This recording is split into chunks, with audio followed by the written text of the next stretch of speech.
Certains s'en foutent, d'autres simplement mauvais.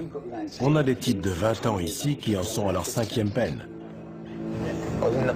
On a parlé de moi dans le journal quand j'avais 14 ans.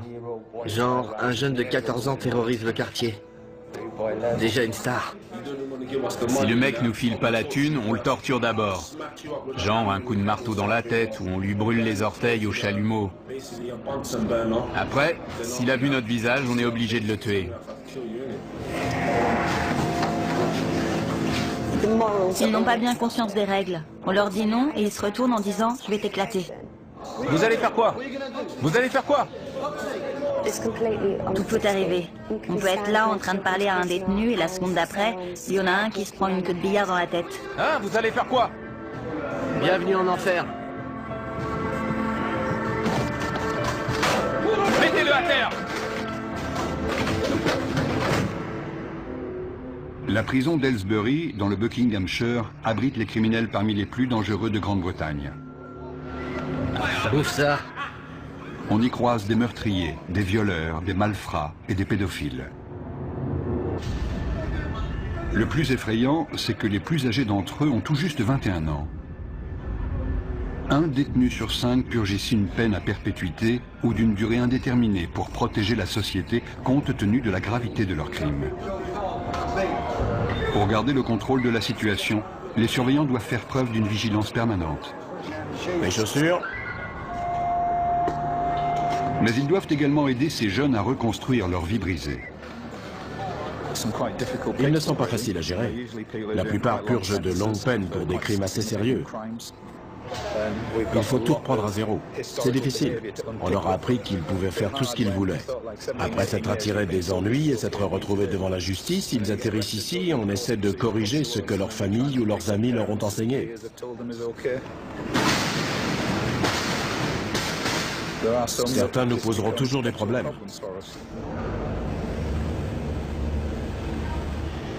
Aylesbury est un établissement redouté au sein de la population carcérale.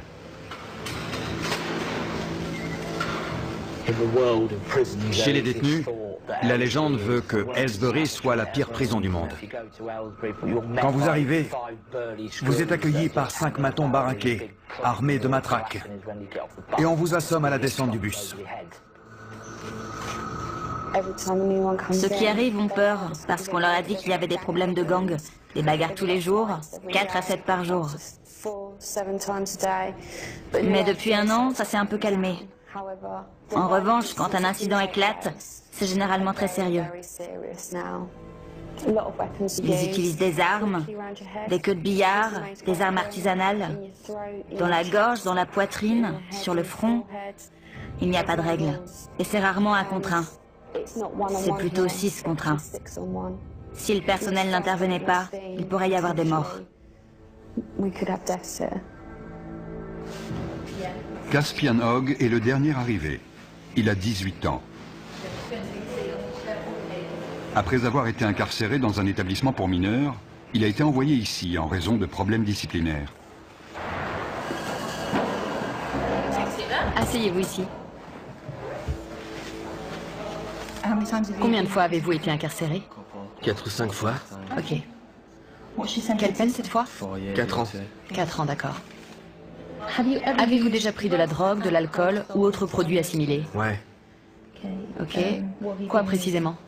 Juste de la coke, du cannabis. Juste de la coke? Ouais. D'accord.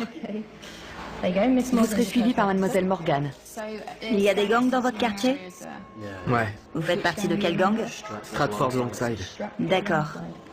Vous avez des gangs rivaux? Ouais, les Farafield FMD. FMD? Ouais. Qu'est-ce qui vous oppose? C'est juste un gang rival avec qui on se frite en prison. En prison? Ouais, en prison. Donc c'est un gang de prison? Ouais. On est coincé toute la journée dans une cellule. On n'a rien à faire. Donc quand une baston éclate, c'est génial. Ça fait de l'animation. Ça fait passer la journée plus vite quand il se passe un truc. Dans le feu de l'action, on se bat pour survivre. Tu les défonces, ou alors c'est toi qui te fais défoncer. Moi, je me lâche. Si t'y restes, t'y restes. C'est comme ça.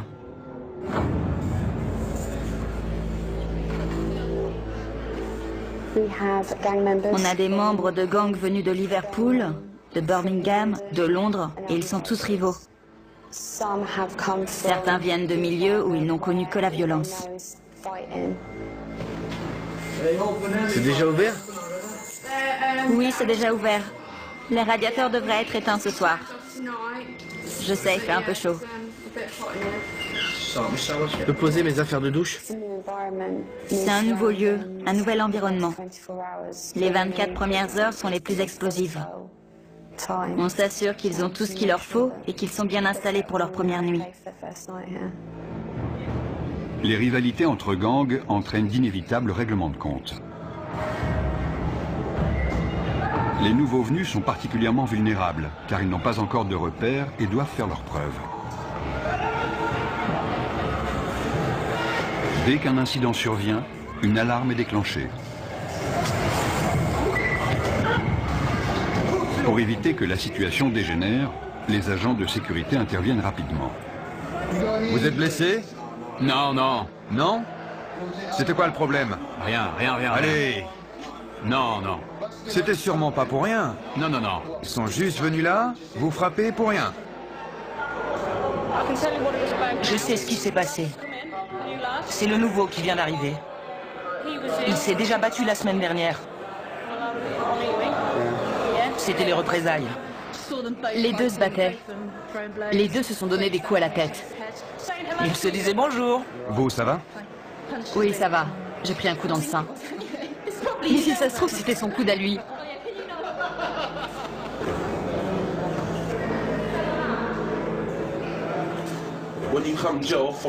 Quand on vient de la rue et qu'on arrive en prison, c'est encore plus violent que dans la rue, parce que tous les mecs de la rue sont réunis au même endroit. C'est pire. J'ai grandi au milieu de la violence et j'aimais pas vraiment ça, mais en maison de redressement, on voit beaucoup de violence, alors on s'habitue. Et puis on finit même par aimer ça. Si je te connais, si je sais avec quel gang tu traînes, dès que je te vois, je t'éclate. Et si je sais que t'as planté un de mes potes, je te fais la même chose. Donc vous surveillez constamment les nouvelles arrivées dans votre bâtiment. Ouais. Ils en ont mis dans l'LC, juste à côté. Si je les croise, je les défonce direct. C'est clair.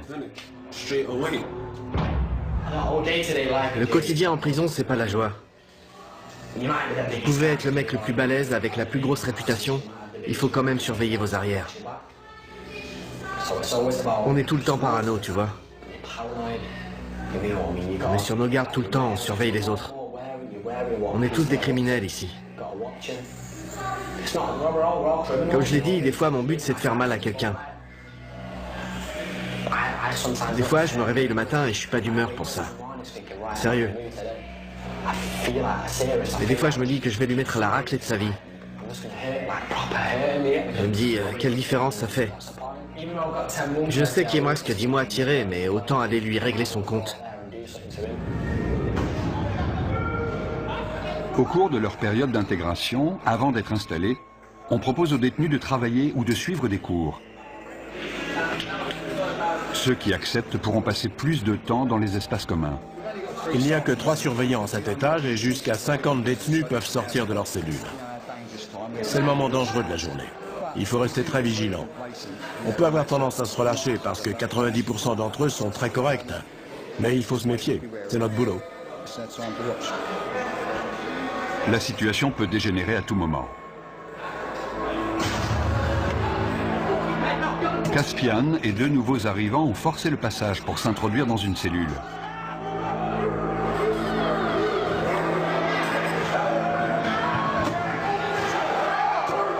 Ils sont armés, ils sont 4.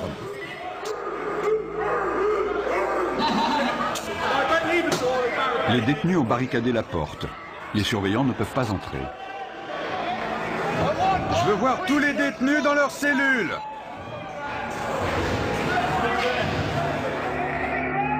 Le directeur de la prison est informé que 3 nouveaux arrivants ont pris un détenu en otage dans l'aile C. Apparemment, il y aurait 4 détenus dans la cellule. Dont un otage. Ils sont 4, dont un otage. On va envoyer des négociateurs devant la porte pour tenter d'établir un dialogue et on avisera. Ma vie est en jeu. C'est pour ça qu'on doit menacer la sienne. D'accord, on va transmettre ce message au directeur. Vous comprenez? On est en danger de mort. On est forcé de faire ça. Je comprends. 3 d'entre eux viennent d'autres prisons. Ils avaient prévu leur coup.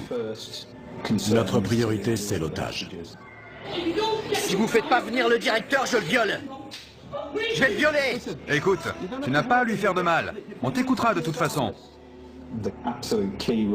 Le négociateur joue un rôle clé car il analyse la situation pour nous.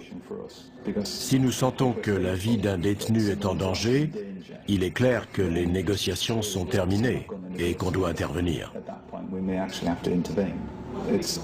L'otage doit avoir conscience que le personnel est présent et jauge la situation car ils disent tous « je vais le tuer ». Mais est-ce qu'ils veulent vraiment le faire? J'aime pas cette prison, c'est tout. Je l'aime pas.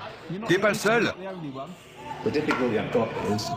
Mon problème, c'est que j'ai beaucoup de prisonniers qui ne sont pas heureux d'être ici. Si on commence à parler de transfert maintenant, j'aurai une autre prise d'otage dès cet après-midi, car certains vont se dire « Oh, il suffit de prendre un type en otage pour se faire transférer. » Je vais lui trancher le cou et le vider de son sang. Il a menacé de le violer et de lui trancher la gorge. Non, le cou. De lui trancher le cou. Je vais vous dire. Écoutez-moi. Vous me prenez pas au sérieux? Si, croyez-moi, nous prenons ça très au sérieux. Une cellule de crise a été mise en place par le directeur de la prison pour gérer l'incident. La décision a été prise de faire appel à des agents des forces de l'ordre spécialement entraînés pour agir dans ce type de situation. L'otage avait un t-shirt noué autour du cou, il était assis sur le lit, ils sont armés d'un couteau en plastique et de morceaux de verre. Ils ne veulent pas être ici. Ils ne se sentent pas en sécurité. Ils veulent retourner plus au nord, vers Liverpool ou Manchester. Il y en a un qui est arrivé hier, un autre il y a 9 jours. Ils viennent tous du même coin. Ils se sentent menacés par les gars de Londres. Et ils en ont assez. L'équipe d'intervention de la prison se prépare à intervenir au cas où la situation dégénérerait. La prise d'otage dure depuis 2 heures. Jason Harper passe le relais à un autre négociateur qui va poursuivre la discussion avec les preneurs d'otages. Écoutez-moi, d'accord? Je ne vais pas vous mentir. Je vous ai dit tout ce que je savais. La température de 40 degrés n'arrange pas la situation. Il s'est effondré au sol. L'otage a perdu conscience. Tournez-le sur le côté. Tournez-le sur le côté et mettez-lui la tête en arrière pour qu'il puisse respirer. Oui, voilà, sur le côté. Darren, c'est Andy. Julie vient de me dire que l'otage avait perdu connaissance. Il est allongé au sol, elle leur a expliqué la position latérale de sécurité. Le directeur est mis au courant de la situation. Il ordonne le déploiement de son équipe d'intervention pour porter secours à la victime. Vous m'avez dit que vous vouliez sortir. J'attends qu'on me dise comment ça va se passer. Ensuite, la situation va se débloquer. Au bout de 3 heures, les preneurs d'otages acceptent de se rendre calmement. Où il est? Je veux le voir. L'otage, il sort en premier? Non, il sort en dernier. Comment tu t'appelles? Caspian. Les mains sur la tête. Sors calmement, par ici. Caspian Hogg, l'initiateur de cette prise d'otage, est conduit vers le quartier disciplinaire. Le détenu qui est arrivé hier venait déjà du quartier disciplinaire de son précédent établissement. Il est connu pour des faits de violence, d'agression de personnel, de port d'armes, de barricades. Il a tout fait. Il vient du nord du pays. Il a beaucoup d'influence sur les autres et il s'en est servi. Mais on est formé pour ces situations, donc ça va aller. On va descendre au quartier disciplinaire pour une fouille intégrale. Je suis le responsable, donc j'y participerai. Chacun sera tenu à l'isolement en attendant qu'une punition soit décidée. Nous sommes responsables des détenus les plus problématiques de l'établissement. S'ils enfreignent les règles ou s'ils présentent un risque pour les autres ou pour l'établissement, ils sont envoyés au quartier disciplinaire pour une période donnée. Notre priorité, c'est de calmer les prisonniers énervés et de leur faire entendre raison. Il faut aussi qu'on soit attentif à tout comportement potentiellement violent. Hé, Caspin! T'as réussi? J'y suis presque, mon pote. Presque. Beaucoup m'ont dit qu'ils avaient essayé de travailler et d'être de bons citoyens, et qu'ils avaient trouvé ça trop difficile. Mais ils sont très jeunes, vous savez. Les détenus seront punis pour les dommages qu'ils sont en train de commettre. Je suis resté trop sage. J'étais stressé. Il me fallait un truc à faire. J'ai saisi ma chance. En plus, j'étais pas tout seul. Le gamin qu'on a pris en otage, c'est le seul de toute l'aile que j'aime pas. Alors je me suis dit que j'allais me le faire. Mais on lui a pas fait mal, on lui a rien fait. Ils m'ont frappé au visage et dans les côtes, en me traînant avec eux. Ensuite, l'un d'eux m'a attrapé par derrière et m'a fait asseoir sur le lit. Il me tenait comme s'il voulait me briser la nuque. Les deux autres frappaient la porte avec des boules de billard dans des chaussettes. Ils ont cassé ma télé et ils m'ont mis des bouts de verre sous la gorge. Ils ont dit qu'ils allaient me la trancher. Ensuite, ils m'ont dit de me déshabiller complètement et ils ont dit qu'ils allaient me violer. Qu'est-ce qui s'est passé? Rien, rien. Ils disent qu'on a pris un mec en otage et qu'on l'a agressé dans sa propre cellule. Ils ont appelé la police et on est à l'isolement pour l'instant. Vous dites que vous ne l'avez pas pris en otage? Non, on a juste barricadé la porte, c'est tout. J'ai toutes ces pensées qui ont défilé dans ma tête. Je savais pas si j'allais en sortir vivant. Je connaissais pas ces mecs. C'était le truc le plus flippant de ma vie. Pourquoi vous avez fait ça? Franchement, j'ai pas eu de visite depuis 6 mois, depuis qu'ils m'ont mis ici. J'essaie de retourner dans le Nord. Il n'y a que des mecs de Londres ici, je veux retourner chez moi. C'est pas ma prison, je veux être dans une prison de chez moi.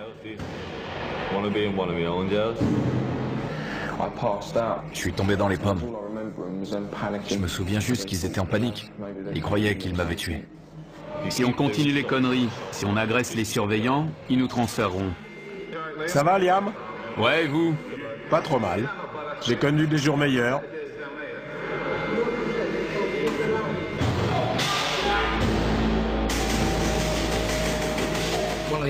Un des détenus a inondé sa cellule. Il est armé.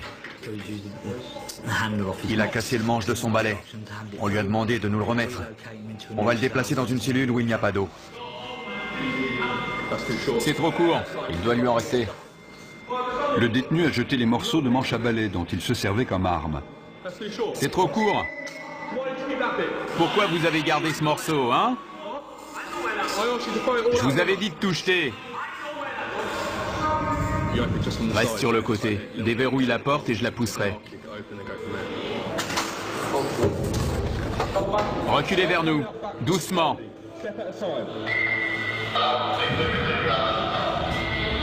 Ne vous retournez pas. Restez face au mur. Le détenu n'a pas obéi et s'est retourné. À partir du moment où on ouvre la porte, les négociations sont terminées. Soit il se rend, soit on intervient. Arrêtez de bouger. Si vous faites pas ce que je vous dis, on devra de nouveau vous immobiliser. C'est compris? Ouais. Super, allez, debout. Tu lui maintiens la tête pendant qu'on le lève. Vous avez entendu? On tourne. On utilise la force que quand c'est nécessaire et de manière proportionnée, mais ça fait forcément mal. Fouille intégrale. Il va maintenant être fouillé intégralement au cas où il aurait dissimulé une arme.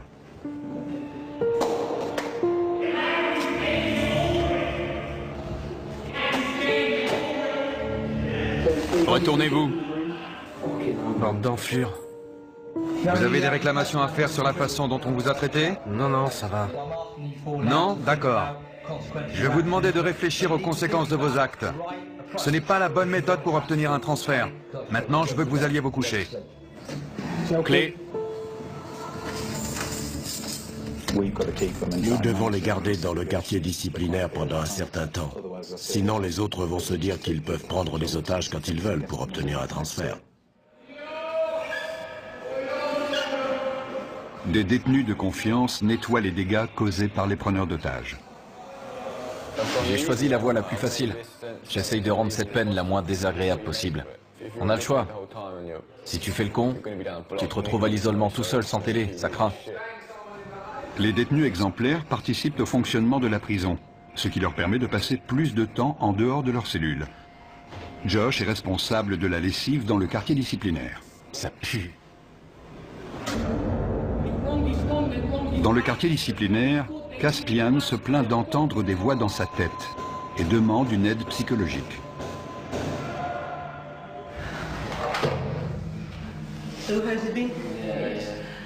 Je dois déterminer si vous êtes du genre manipulateur. Manipulateur? Si vous aimez titiller les gens et les énerver pour prendre l'avantage.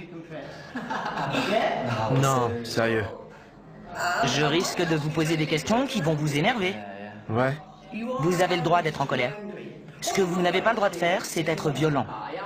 Mais je suis un type violent, madame. Regardez mon dossier. Depuis mes 11 ans, je suis traîné de foyer en foyer et je suis incontrôlable. À 11 ans, j'ai arraché le torse d'un type avec mes dents. J'ai mordu une meuf à l'oreille. On a toujours dû me maîtriser. J'ai toujours le même sentiment. Et je me dis que mon destin, c'est de tuer quelqu'un. Et la perspective de sortir d'ici, de commettre un tel acte et de revenir en prison pour une peine à perpétuité ne vous dérange pas? Ça dépend. Quand je pète les plombs, ça me dérange pas, je m'en fous. Je pense pas que je suis un taré. Mais si on m'aide pas maintenant, je vais finir par le devenir. Je ne suis pas convaincu à 100% qu'il souffre de troubles mentaux. Il souffre de troubles émotionnels, ça c'est sûr. Car non seulement il a des pensées violentes, beaucoup de gens en ont, ce n'est pas idéal, mais ce n'est pas un drame, mais il prend plaisir à être violent, ce qui alimente ses pensées et ses fantasmes. Je pense que son comportement pourrait le conduire au meurtre.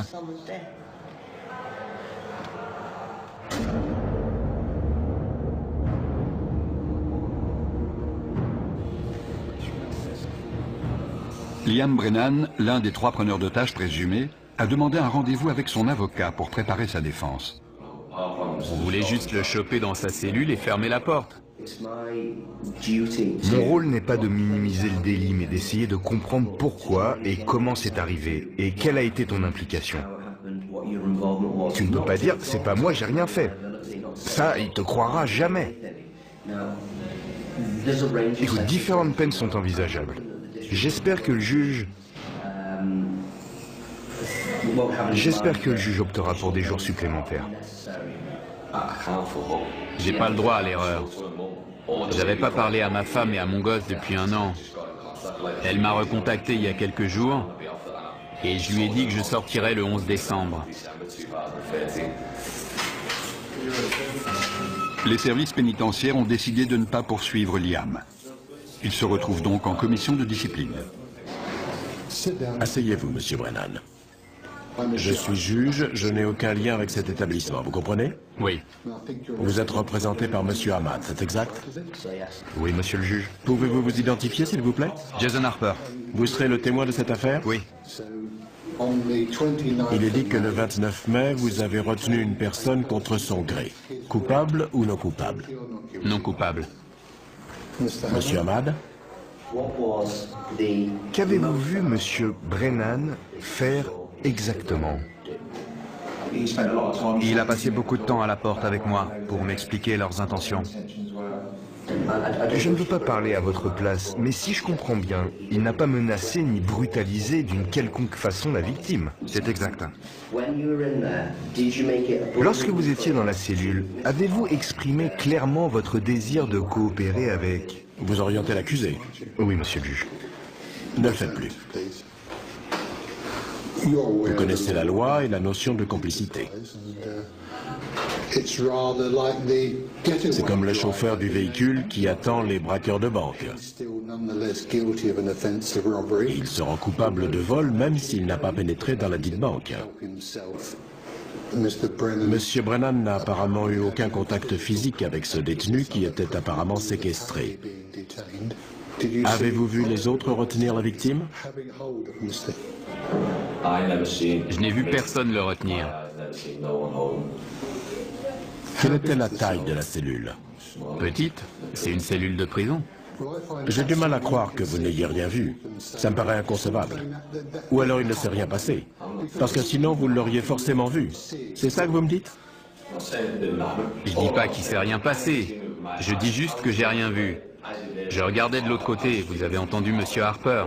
Je lui ai parlé pendant un long moment. Il est très clair pour moi que vous étiez tous les trois complices dans cet incident et je n'ai aucune hésitation à vous déclarer coupable. Je vous impose 32 jours de détention supplémentaire. Vous avez tout compris? Oui, j'ai compris. Cette procédure est terminée, merci.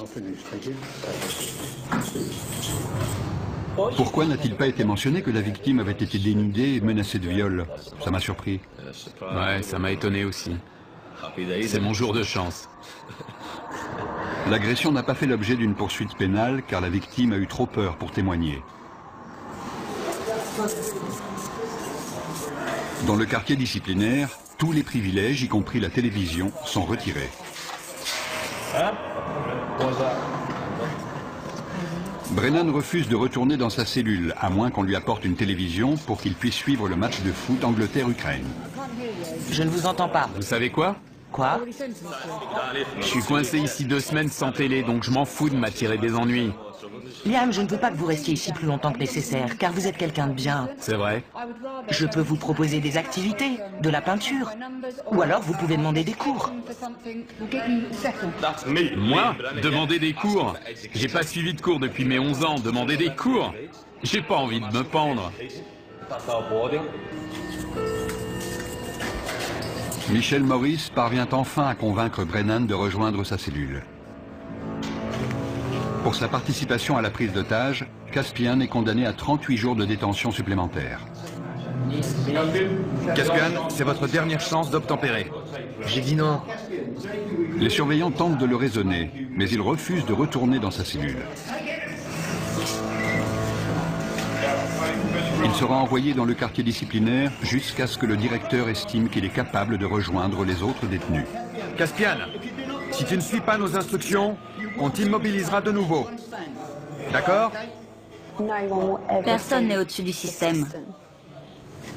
Il y a des règles, des procédures, des lois à suivre, que vous soyez un détenu ou un surveillant. Personne n'est au-dessus de ça. Debout. Debout. Caspian, par ici. Il n'y a qu'à l'extérieur qu'on peut considérer ces jeunes de 18 ans comme des adultes. Beaucoup n'ont pas la maturité d'un adulte. Ils sont très influençables et peuvent s'attirer des ennuis. Entre là-dedans. Je vais demander à l'infirmière de venir te voir.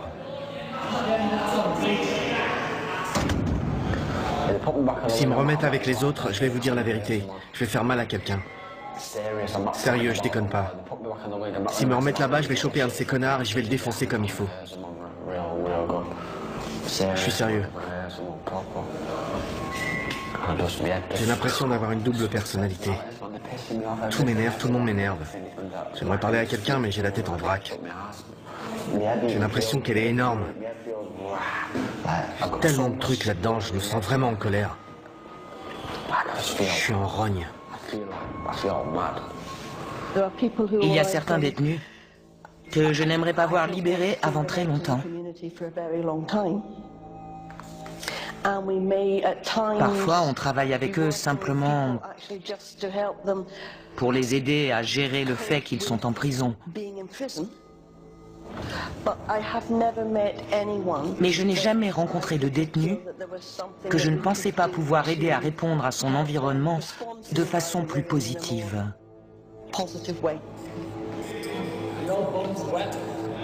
L'état mental de Caspian Hogg continue d'être surveillé.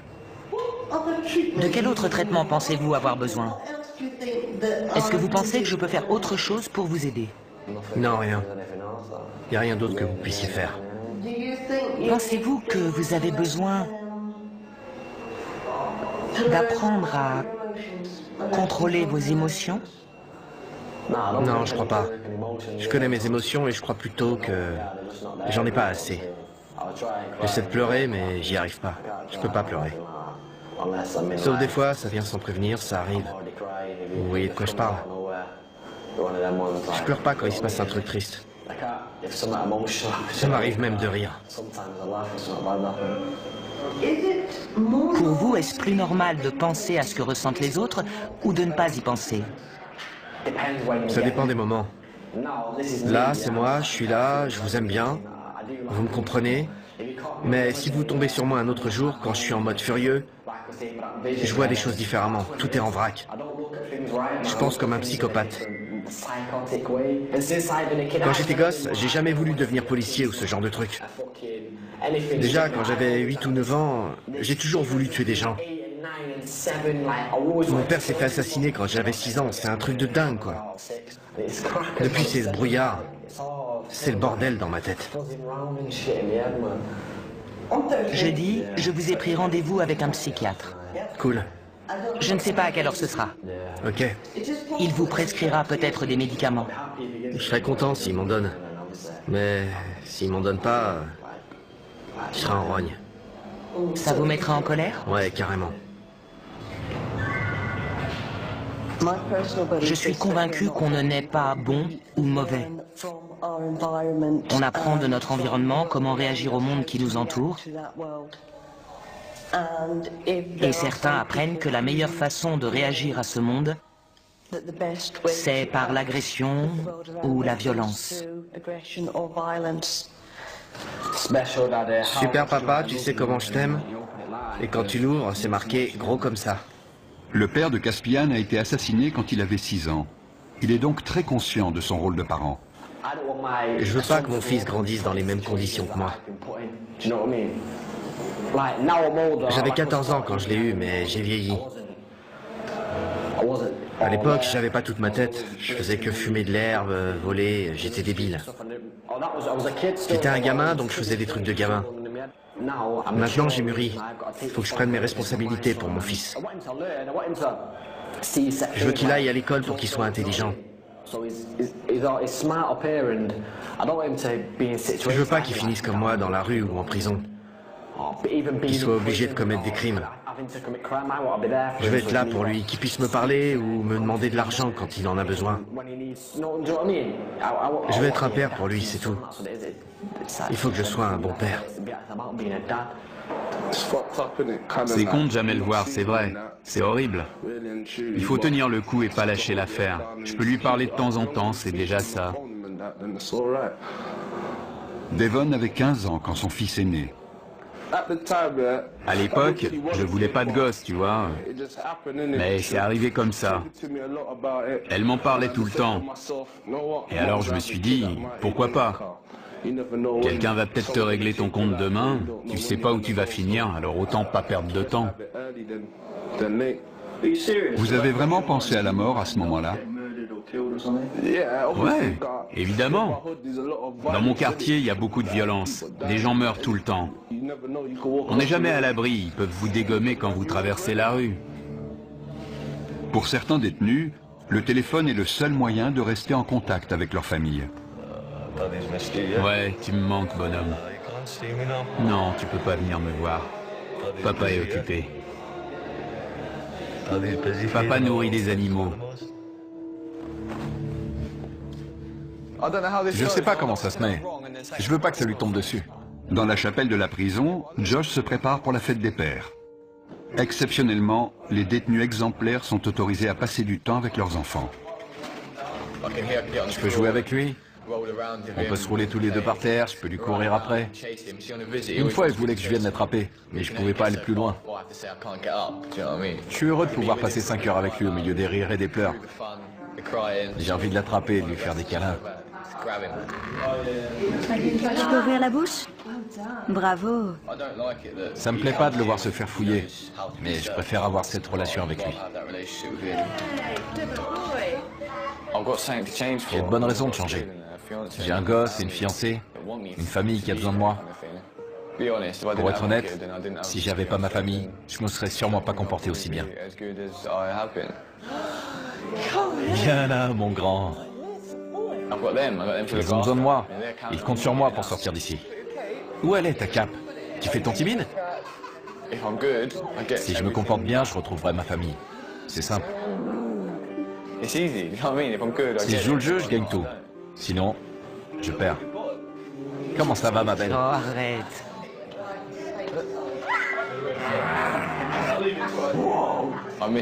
J'ai manqué ses premiers pas, ses premiers mots. La première fois qu'il a tapé dans un ballon, je ne l'ai jamais emmené au parc. Je ne l'ai jamais réveillé de sa sieste. Maintenant, il va sur les toilettes, il me dit qu'il est grand. C'est toutes ces petites choses. J'ai tout manqué. Je veux être là pour le border le soir, pour me réveiller avec lui. La nuit, il vient dormir avec sa maman. Je veux être là quand il fait ça.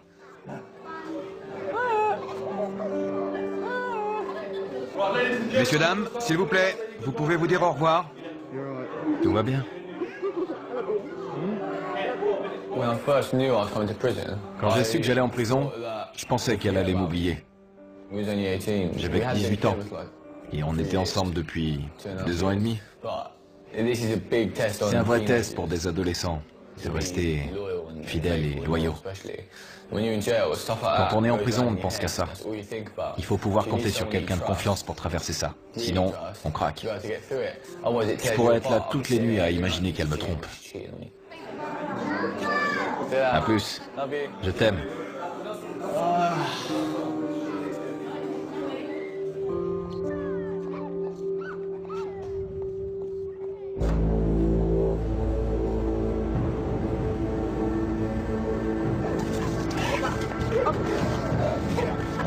Des chiens de détection arrivent à Aylesbury pour y rechercher de la drogue ou des objets de contrebande.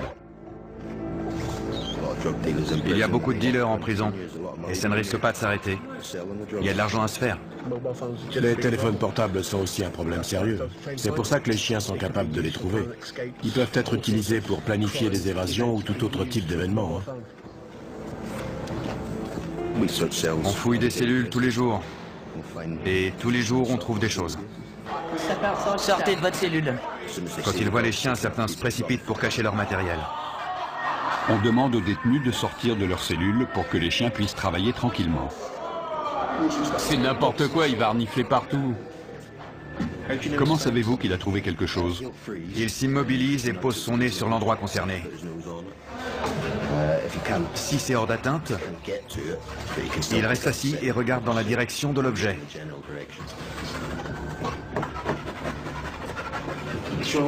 Il a l'air très intéressé par la fenêtre.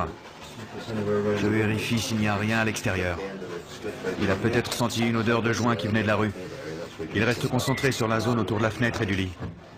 J'étais en train de pioncer et ils amènent un chien dans ma cellule pour renifler partout. C'est n'importe quoi. Notre équipe fouille la cellule pour essayer de trouver ce que le chien a senti.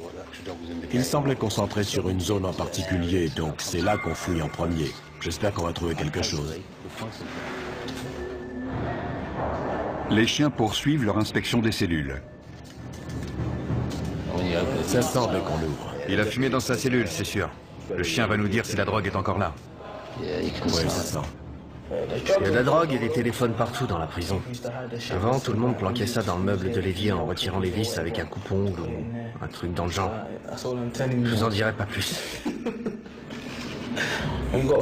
Avec un téléphone, on peut appeler qui on veut, envoyer des textos, parler à sa chérie le soir, vous voyez ce que je veux dire. On peut dire ce qu'on veut, gérer ses affaires, son fric, tout ça. Vous avez déjà eu un téléphone ici? Ouais, mais c'est trop de pression. On devient parano. Ils finiront toujours par le trouver. La première fois, on est là, ouais, ils le trouveront jamais. On se croit le plus fort et puis ils finissent par en trouver un chez un mec et là, tu peux être sûr qu'ils vont le faire parler. La semaine d'après, boum, un autre passe à table. On n'est jamais tranquille parce qu'ils savent tout ce qui se passe ici. Ils cachent parfois leurs affaires au fond de leur poubelle. Ils croient qu'on va pas les fouiller parce que c'est dégoûtant. Des cartes SIM, des téléphones, il y a tout. On a toujours un cran de retard parce que dès qu'on trouve quelque chose, ils cherchent une autre cachette. Une antenne cassée, ça peut servir d'arme. Il en a plus besoin, on l'apprend. Ils aiment regarder des images, évidemment. Je veux pas savoir ce qu'il fait avec ça.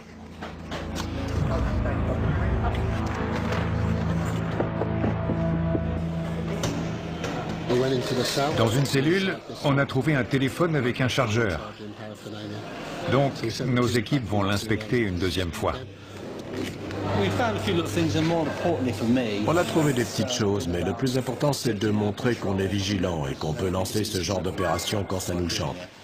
C'est intéressant d'observer leurs réactions. Certains détenus n'étaient clairement pas rassurés à l'idée qu'un chien allait inspecter leur cellule. 5 semaines après avoir pris en otage un codétenu, Liam Brenham retrouve son ancienne cellule. Mate mes affaires, elles sont trempées. C'est pas grave, il y a tout, non? C'est une photo de mon fils, ça. C'est pas normal, non? Qu'est-ce qui se passe? C'est quoi le problème? C'est lui le problème. Si ça te pose un problème que j'ai pris l'autre en otage, je suis là, je t'attends. Sinon, casse-toi. Liam. Vous trouvez ça normal? La photo est trempée, mes chaussettes aussi. Et il me dit que c'est pas grave. Arrêtez de crier, d'accord? N'empirez pas la situation. La cellule a dû être fouillée. C'est ça la fouille? Sérieux? C'était collé à la base. Écoutez, le lendemain, on a mis un cadenas sur votre porte. Vous l'avez vu? On n'a pas ouvert cette cellule depuis 5 semaines. Et alors? C'est ma faute peut-être? Je n'étais pas là. Je ne sais pas comment ça s'est passé. Mais est-ce que ça vaut vraiment le coup de vous attirer encore des ennuis? Non. Vous ne croyez pas? Non, mais ça m'énerve qu'ils me disent ça. Oui, mais vous venez juste de revenir. Le mieux, c'est de faire profil bas. Tout ce que les surveillants de cette aile savent de vous, c'est que vous avez pris un codétenu en otage et que vous avez causé des problèmes pendant votre isolement. C'est la seule image qu'ils ont de vous, vous comprenez? Vous en avez conscience? Ouais. Ils n'arrêtent pas de dire que les surveillants leur manquent de respect. Mais ce sont eux qui sont grossiers avec nous, qui nous manquent de respect et qui voudraient qu'on prenne des pincettes avec eux. Comme s'ils étaient des gosses à qui on devait apprendre les règles de la prison. Ils ont entre 18 et 20 ans, et ils sont censés être adultes et savoir rester respectueux. Un bon comportement peut permettre aux détenus d'être transférés plus près de leur domicile. Quand j'ai Tasha au téléphone, j'entends les mouettes derrière elle. Quand je serai transféré, elle sera tout près de moi. On partagera le même ciel, on sera au même endroit, on entendra les mêmes choses. C'est comme si je rentrais déjà chez moi. Josh va purger le reste de sa peine à proximité des siens. Soucieux de contrôler ses pulsions violentes et de rentrer chez lui, Caspian a accepté de prendre des antipsychotiques. Ça calme ce qui se passe dans ma tête. Et ça marche? Ouais, dans un sens. Mais c'est pas génial. Je me réveille le matin, il y a des taches de bave sur le drap. J'ai même pas d'oreiller, j'ai carrément oublié. Est-ce que vous vous sentez mieux? Est-ce que ça a calmé vos pensées? Ouais, les pensées ont disparu, mais le problème, c'est l'état dans lequel ça vous met. J'aime bien être un peu défoncé, mais là, j'ai l'impression d'être un zombie, tu vois. Genre, un taré sous médoc. Le mec complètement à la masse. C'est pas bon, ça. Les fantasmes, les pensées violentes, les désirs de meurtre et de notoriété liés à ces meurtres ont grandement diminué. Il a même expliqué qu'il avait parfois la tête vide. J'aimerais maintenant travailler avec lui pour qu'il essaie de comprendre ce qui se passait dans sa tête et qu'il sache où demander de l'aide si ses pensées venaient à ressurgir.